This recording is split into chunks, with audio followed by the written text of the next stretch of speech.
میں ہوں امجد اقبال میٹرو 7 پاکستان کے ساتھ اس وقت موجود ہوں بابر فاؤنڈیشن کے آفس میں. ہمارے ساتھ آج موجود ہے بابر صاحب. آئین سے جانتے ہیں کہ فاؤنڈیشن کے حوالے سے کیا کام کر رہے ہیں اور لوگوں کو کیا مدد دے رہے ہیں. بابر سے کیا کہتے ہیں کہ آپ کا فاؤنڈیشن کہ بہت اچھا چل رہا ہے اور آگے لوگوں کو بھی مدد دی جا رہی ہے, اس والے کیا کام کر رہے ہیں آپ لوگ؟ بسم اللہ الرحمن الرحیم. جی بالکل, بابر فاؤنڈیشن کا سب سے پہلے غریب اور مستحق پاکستانیوں کی خدمت, اور جس کے سلسلے میں بالخصوص اس وقت جو ہے نا پورے سندھ میں, پنجاب میں, KPK میں اور بلوچستان میں اور گلگت بلتستان آزاد کشمیر کے اندر جو بارشوں نے تباہی کی ہے, اس کے لیے انشاءاللہ ہم نے اپنے کیمپ لگانے شروع کر دیے. اس وقت جو ہے نا ہمارے کیمپ جو ہے نا ڈیفنس میں اور سندھ بھر میں کیمپ لگنے شروع ہو گئے.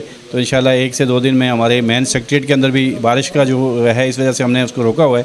تو انشاءاللہ 1-2 دن بعد یہاں بھی کیمپ لگے گا. تو ہمارا دیکھیں ایک مشن ہے کہ ہم ان لوگوں تک پہنچیں, ان کی مدد کریں جو اس وقت سندھ کے اندر بڑی بری حالات ہے. چھوٹے چھوٹے بچے جو ہے نا روڈوں کے کنارے پڑے ہوئے ہیں, لوگوں کے پاس گھر نہیں ہے, کھانے کا پینے کے لیے کچھ نہیں ہے, ان کے مویشی بہہ گئے ہیں. یعنی تو اللہ تعالیٰ بس ہمیں سارے پاکستانیوں کو مل کر اتنی توفیق دے کہ ہم اپنے ان پاکستانیوں کی خدمت کریں, کیونکہ حکومتوں سے ہمیں کچھ نظر نہیں آ رہا کہ وہ کچھ کر پائیں گی. اچھا بابر صاحب, مسئلہ یہ کہ ظاہر بات ہے یہ کام تو سندھ حکومت کا ہے, گورنمنٹ کا ہے, جو ظاہر بات ہے NGO کام کر رہی ہے اس کے حوالے سے, تو آگے اور بھی کیا اس کے میں سمجھتا ہوں دیکھیں جی, جتنی بھی NGOs کام کر رہی ہیں میں ان سب کو مبارکباد دیتا ہوں, اور کم سے کم NGOs کے تھرو اور دوسرے لوگوں کے تھرو کم سے کم لوگوں تک کچھ نہ کچھ تو پہنچ جاتا ہے. کسی کو راشن ملتا ہے, کسی کو کپڑے مل جاتے ہیں, میڈیسن ملتی ہے. اور سب سے بڑی بات جو حکومت کی چیزیں آتی ہیں تو جو وہ حکومت کے وزیر ہوتے ہیں یا جو بڑے بڑے ہوتے ہیں وہی کھا جاتے ہیں.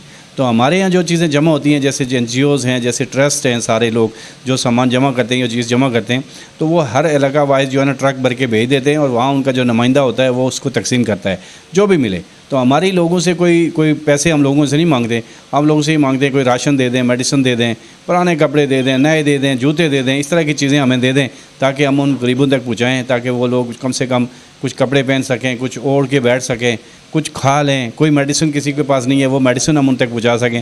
سب سے بڑا ہمارا یہ اس وقت جو ہے نا کہ ہمیں زیادہ سے زیادہ لوگ میڈیسن بہت زیادہ ضرورت ہے, کیونکہ لوگوں کے لیے اشد ضرورت ہے. اور کھانے پینے کے لیے آٹا, چینی اور دالیں اور چاول ہمیں چاہیے. ہم کوئی بہت بڑی چیزیں نہیں مانگ رہے کہ ہم یہ چیزیں چاہتے ہیں کہ جن سے لوگوں کا پیٹ بھر جائے اور لوگوں کو میڈیسن مل جائے, اور اوڑھنے کے لیے ان کو پرانے بسترے جو مل جائیں یا کوئی پرانے کپڑے مل جائیں ہم ان کو دے دیں تاکہ وہ غریب لوگ پہنیں. اور آپ سب کو بھی دعائیں دیں اور آپ بھی اس کار خیر میں شامل ہو جائیں. میری تمام پاکستانی عوام سے اور سندھ بھر کے تمام عوام سے میری اپیل ہوگی کہ بابر فاؤنڈیشن کا بھرپور تعاون کریں, اور انشاءاللہ ایک ایک چیز, ایک ایک دیا ہوا آپ کی چیز جو ہے نا حقداروں تک پہنچے گی. اور انشاءاللہ پہنچنے کے بعد ہم آپ میڈیا کے توسط سے وہ ساری چیزیں جو ہے نا اس کو اوپن کریں گے اور بتائیں گے کہ ہم نے کہاں کہاں یہ چیزیں بھیجی اور کس طرح بھیجی. تو یہ ہمارا ایک جو ہے نا ہے کہ انشاءاللہ ہم یہ کام کریں گے. عمدہ میں پکائیں اور جی بھر کے کھائیں.